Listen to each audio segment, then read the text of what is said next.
Welcome to today's show. Your boy Ismail here. On our first news, not with Bitcoin. Rumor ECB eyeing 500 billion debt quarantine in bad bank. Also on today's news, 1/3 of institutions have invested in crypto, say Fidelity. Also on today's news, Libra is ready for the digital money. Space race Dante Dispate. We'll also be looking at local Bitcoin volume hold steady despite stricter compliance procedures. Also on today's update, Bloomberg new commodity outlook is bullish on Bitcoin. If you'd like to diversify your income, click on the link below. Discover how to earn Ethereum daily guide directly to your Ethereum wallet with this simple and lucrative Ethereum smart contract system.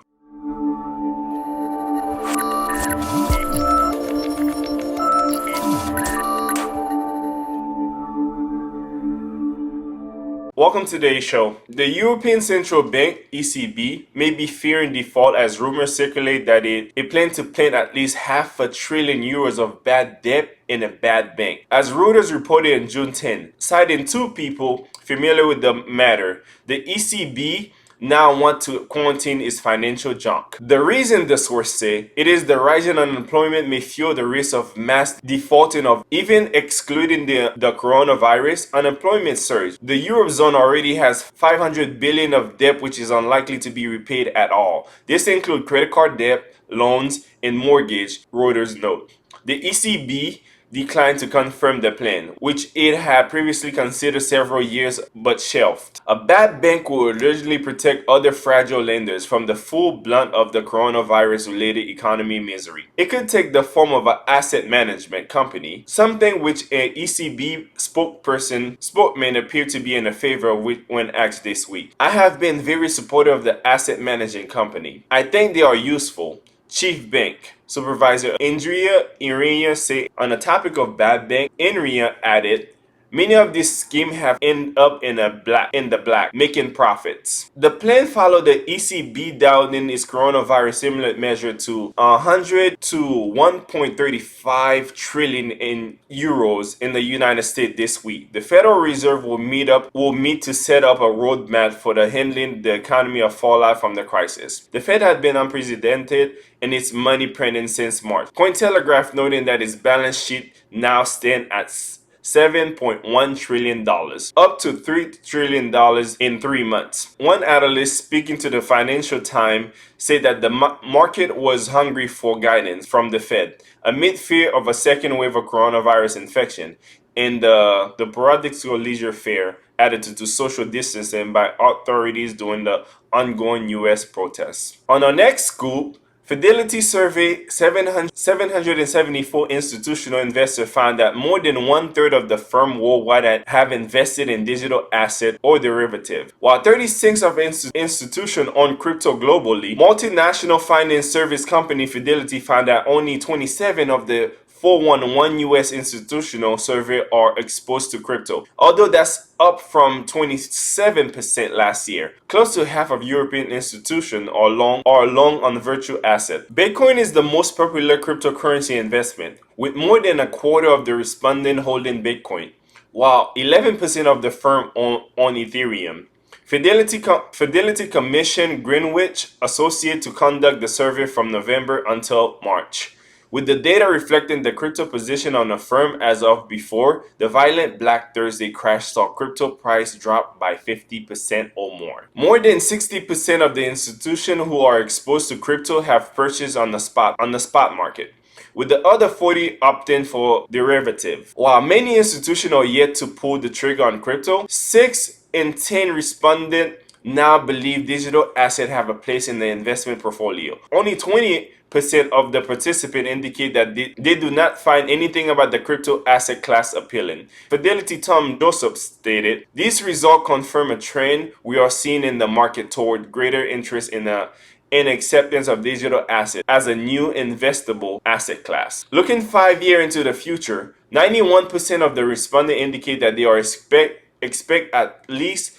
0.5% of their portfolio to compromise crypto asset. The first Libra white paper published in June 2019 has the temerity to threaten the monetary authority of a central bank and government empire struck back. That's why an update white paper from April 2020 has been taken in a belt phrase approach to regulatory compliance, said Dante Dispante, head of policy and communication of Libra Association.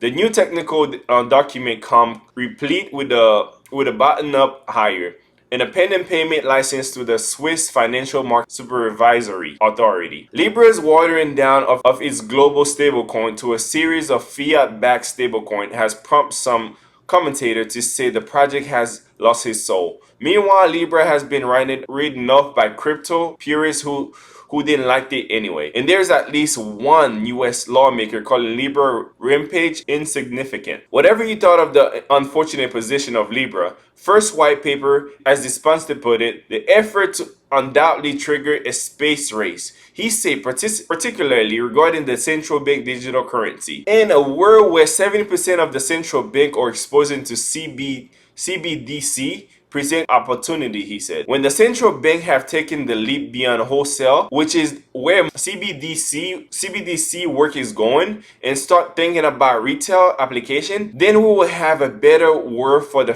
fact network like Libra exists. This pundit told Coinbase in a recent interview. But one size fit all compliance regime that can inadvertently shut people down out of a financial system. In a regulatory dead zone where users lack verifiable identity to pass know your customers (KYC) check is where Libra is taking a flight. In such case, every inch gain help. Expand the apparent parameters of the formal economy, say Kiva Chief Strategy Officer Matthew David. David is on the board of Libra, and Kiva is one of the Libra Association founding social impact partners. However, the first phase of Libra rollout, which commences in fourth quarter this year, Dispantes say it will require permission to join the network instead of being open and relying solely on monetary, as was promised in last year's plans. In other words, the phase 1 will not move the needle on reaching the unbanked. The first phase will closely tied to licensing of crypto companies in regulated jurisdictions such as US, Europe, Singapore, and will also apply the Financial Action Task Force. Recommendation for the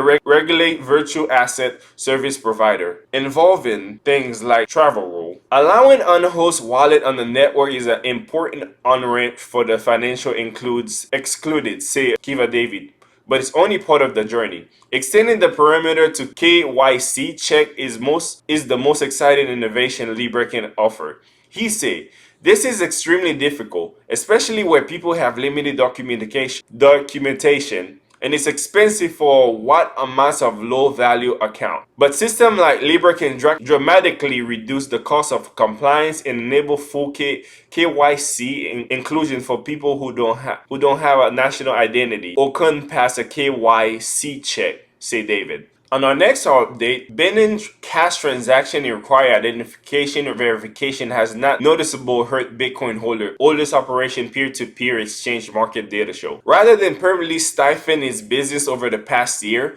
volume on peer-to-peer Bitcoin exchange has embedded in flow with leading centralized exchanges like OKX and Coinbase, for example. Compared to the reporting volume of 12 months ago, OKX and Coinbase have seen volume drop by approximately 30% and 45%, respectively. According to the data Nomics, since January, however, the two exchange volume have grown roughly by 2,500% and 800%, respectively. By comparison, local coins volume is down 27% over the past 12 months and up 40% for the year to date. Cash trades used to be less than 0.5% of all trade. A local coin spokesperson told CoinDesk removing them didn't have an impact on our trader volume. Founded in 2020, Local Coinbase was created to offer a convenient global tool for trading Bitcoin and serve people who have limited access to financial service. According to the CEO, Nicholas Kungas, as of 2018, the company generated roughly $27 billion in annual revenue. In 2019, the stalwart peer-to-peer exchange implemented tier identity verification in an effort to comply with the anti-money laundering directive from Europe Commissions. Many ideological motivate Bitcoin investors value their personal and financial privacy, which make them adverse to identity verification requirement. By cryptocurrency exchange, cash for Bitcoin trader moreover are a preferred transaction type of investor who want to buy anonymously. While local Bitcoin year-old exchange may not have pushed away noticeable numbers of users, other traders are showing increased interest in peer-to-peer exchange that don't require identification verification. Over the past year, for example, peer-to-peer exchange OD has seen an influx of relatively big active traders, said the exchange spokesperson. And save the best for last. Bloomberg Commodity Outlook for June 2020 has been released, and it shows some support for Bitcoin. Bloomberg opinion on the future commodity price is that they will stay on a downward path. With the exception gold and Bitcoin, granted Bitcoin is not a commodity, but it's still included in the report. This report is a stark contrast to Goldman Sachs' recent take on Bitcoin, when the company noted in an investor presentation that it is not a suitable investment at all. Goldman went so far as to say that Bitcoin and other cryptocurrency lacks scarcity. Cash flow and are not an edge against inflation. Bloomberg's report could not have been more opposite. The report said that among the few assets up in this tumultuous year, gold and Bitcoin are building foundation for further price appreciation, in our view. Bloomer explained that it's logical to expect gold to outperform most assets in our environment of unparalleled central bank easing. We foresee the precious metal maintaining the upper hand in most scenarios. Here, Bloomberg cities economy easing from central bank as a good reason to use gold as an edge. Bitcoin has many similarities to gold, most notably its scarcity. The commodities that have scarcity have historically been very useful as an edge against inflation and economy easing. So, for the same reason, Bloomberg has a positive outlook for the gold. It has hope for a bright 2020 for Bitcoin as well. This have been your boy Ismael. Thank you for tuning in. Have a great day.